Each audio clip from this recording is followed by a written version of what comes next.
most importantly, the immigration thing, I think, is the scariest thing. Yeah. But think about how effective it's been. You know, we're paying attention to it now in particular because you see the crazy stuff in Staten Island, or you see Lampedusa gets overrun with more migrants than citizens of the island. But this has been going on now for over about 65 years. The movement of people into the United States over the last 65 years is the largest movement of people ever in recorded history. So, you know, the hour is a bit late on this issue, and there's this bizarre fact that no matter which party you elect, you just get more migration. The hour is a bit late, but all that means to me is that it'll be worse than it should have been. If 50 years ago, or whenever it started, people just said, hey, we're stopping this right now, there's no conflict. You just sign the paperwork and things are done. Maybe a little heated arguments in Congress. But now we're talking about a million plus people per year. Now we're at the point where the people who, hey, look, man, all that is required for evil to triumph is good men do nothing. Good people do nothing, right? And so the people of Staten Island for but too long, mostly men, I think we know. Right, sure. Yeah. But the people of Staten Island did nothing. These are people who pay taxes and support a machine and say, leave me out of it. I don't care about politics. I don't think about that stuff. That's the one Republican borough. There you go. And then one day they wake up and there's a bus being shipped in of non-citizens.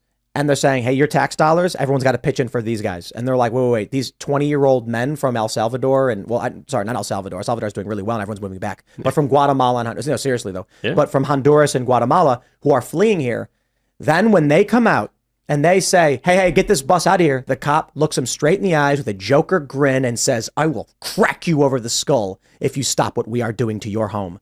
And then what happens? The cops beat and arrest the people who live there to protect the non-citizens. Yeah. This is unsustainable. You know, it's insane. I guess, though, that's my point, is that even the Republican borough with the tough Italian Staten Islanders, most people haven't even heard this story. Nothing really happened. And so, look, maybe something... Right. But you're saying just wait and it'll... Well, so if the revolutionary period started in 1764...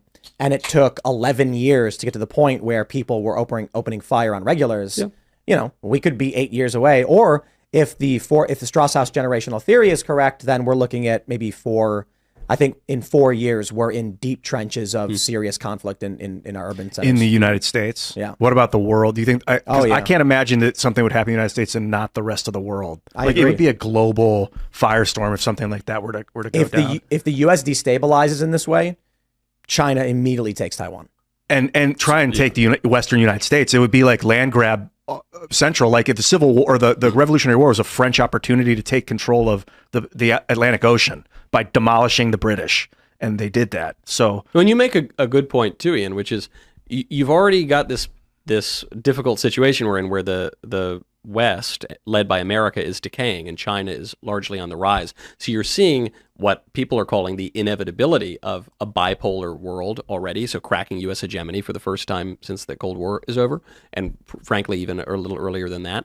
So when you have a shift in the world order to that degree, it almost always ends in war, in a world war. So is it possible that just as we're on the brink of our civil war and pulling out our muskets to shoot our cousins, that we find ourselves in a global conflict already where the stakes are even higher? Yep. Does Russia advance knowing that the United States is completely destabilized? And if Russia does do a larger push, say with nuclear artillery, and I use that as an example because I'm sure they have other weapons and other techniques that could be divisive and powerful. But a nuclear weapon creates a hyperpolarization in the United States. One side, the left, saying, this is our casus belli. We must stop Vladimir Putin. And the right would say, this is your fault. We should not have been in Ukraine in the first place. You caused this. We need to extract and remove ourselves now. And then what happens? Do you think after a nuclear artillery is dropped in Ukraine that this would extreme political instability already in this country? They're not going to have the public support to warrant sending more troops, more dollars, more resources to Ukraine. We now know, thanks to CBS, surprisingly, that the U.S. is not only funding the war, we're funding the small businesses of Ukraine. Right. When the federal government shuts down, Ukraine will still, the U.S. will be paying the salaries of Ukrainian citizens while not paying veterans benefits. Mm-hmm. Now, I do think Matt Gaetz said they did get a measure through a single subject spending bill to guarantee veterans benefits. They're duking it out right now. I mean, as we're Right. speaking, they're on the floor of the House Yep. right now duking this out. But the thing I love about this government shutdown, look, we now shut down the government every year, so I don't even pay attention to it really. This is just this year's shutdown.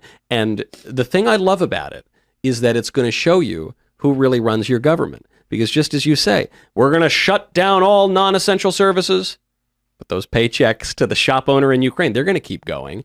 It doesn't matter what the people in Congress say.